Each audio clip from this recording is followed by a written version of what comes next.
ತಂಬಡಾಪುರ ಮತ್ತು ಇಲ್ಲಿ ಯಾವ್ಯಾವ ದೇವರು ಯಾವ್ಯಾವತ್ತು ಪೂಜೆ ಯಾವ್ಯಾವ ಟೈಮ್ಲಿ? ಇಲ್ಲಿ ಮಾದೇಶ್ವರ, ನಾಗುಮಲೆ ಮಾದೇಶ್ವರ ಇದ್ದಾನೆ. ಹಾಂ ಕನ್ನಡ ಲೋಕದ ಬಸವೇಶ್ವರ, ಹಾಂ ದೊಡ್ಡ ಸಂಪಗೆ ಪಾರ್ವತಿ ಪರಮೇಶ್ವರ, ಹಾಂ ಮತ್ತೆ ಶೇಷಣ್ಣ, ಹಾಂ ಹಾಂ ಕಾರಂಜ ಬಿಲ್ಲಯ್ಯ. ಸರಿ ಈ ಜಾಗದೊಳಗೆ ಬಂದವರಿಗೆಲ್ಲ ಅವರ ಕಷ್ಟಗಳೆಲ್ಲ ಪರಿಹಾರ ಮಾಡಿ, ಸರಿ. ಅವ್ರ ಏನೇ ಕಷ್ಟ ಇರಲಿ ಹಾಂ ಅದೆಲ್ಲ ಗುಣ ಮಾಡಿ ಹ್ಞೂ ಗುಣಂತ ಜಾಗ ಈ ಜಾಗ. ಹೌದಂದ್ರಿ. ಇದು ಆದಿ ಪುರಾತನ ಕಾಲದ್ದು, ಈಗಳ ಕಾಲದ ದೇವತೆ ಅಲ್ಲ. ಸರಿ.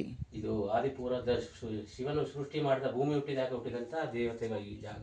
ಓಹೋ, ನೀವು ಪೂಜೆ ಯಾವ್ಯಾವತ್ತು? ಶುಕ್ರವಾರ ಮತ್ತೆ ಸೋಮವಾರ ಹಾಂ ಹಾಂ ಅಮಾವಾಸ್ಯೆ ದಿನ ಈ ಪೂಜೆ ಮಾಡ್ತೀವಿ. ಸರಿ ಸರಿ ಸರಿ. ಕಟ್ಟುಗಳು ನಡೆಯುತ್ತದೆ, ಹಾಂ ಮಕ್ಕಳ ಫಲದ್ದು ನಡೆಯುತ್ತೆ. ಸರಿ. ಮಕ್ಕಳಾಗದಿದ್ದ ಜಾಗದಲ್ಲಿ ಇಲ್ಲಿ ಮಗು ತೆಗೆದಾಗ ಹಾಂ ಇಲ್ಲಿ ಗುಣ ಆಗಿ ಮತ್ತೆ ಅವರಿಗೆ ಮಕ್ಕಳ ಫಲ ಕೊಡ್ತಾನೆ. ಸರಿ. ಮತ್ತೆ ಜಮೀನು ವ್ಯವಸ್ಥೆಯಲ್ಲಿ ಹಾಂ ಜಮೀನು ಫಲ ಇಲ್ಲದಿದ್ದ ಪಕ್ಷದಲ್ಲಿ ಹ್ಞೂ ಮಾಟನೆ ಪಿಲ್ಲಿಗಳ ಜನಾಂಗ ಮಾಡಿದರೂ ಕೂಡ ದಿನ ಗುಣ ಮಾಡ್ತಾನೆ.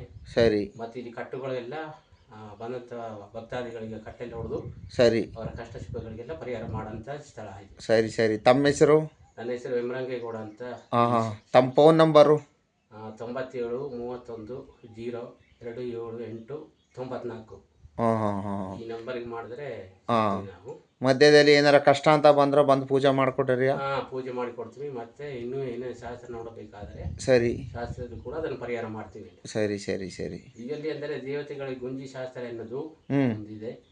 ಅದರಲ್ಲಿ ಮತ್ತೆ ಜನ್ಮದ ಕಾಯಿಲೆ ಇದ್ದರೆ ಮಾತ್ರ ಆಸ್ಪತ್ರೆಗೆ ಹೋಗ್ಬೋದು. ಸರಿ. ಜನ್ಮದ ಕಾಯಿಲೆ ಇಲ್ಲ ಅಂದರೆ ದೇವತೆಗಳದ್ದು ರೂಟ ಆದರೆ ಇದಲ್ಲೇ ಪರಿಹಾರ ಆಗುತ್ತೆ. ಹಾಂ ಹಾಂ ಸರಿ. ಇಷ್ಟು ಕಷ್ಟಗಳೆಲ್ಲ ಏನೇ ಇದ್ದರೂ ಕೂಡ ಇಲ್ಲಿ ಗುಣ ಮಾಡುವಂಥ ಶಕ್ತಿ ಹ್ಞೂ ಈ ದೊಡ್ಡ ಸಂಪಗೆ ಪಾರ್ವತಿ ಪರಮೇಶ್ವರ, ನಾಗಮಲೆ ಮಾದೇಶ್ವರ, ಶೇಷನಾಗ, ಹ್ಞೂ ನಾಗದೇವತೆ ಹ್ಞೂ ಎಲ್ಲ 7 ದೇವತೆಗಳಿರುವ ಸ್ಥಳ ಇದು. ಸರಿ ಸರಿ ಸರಿ.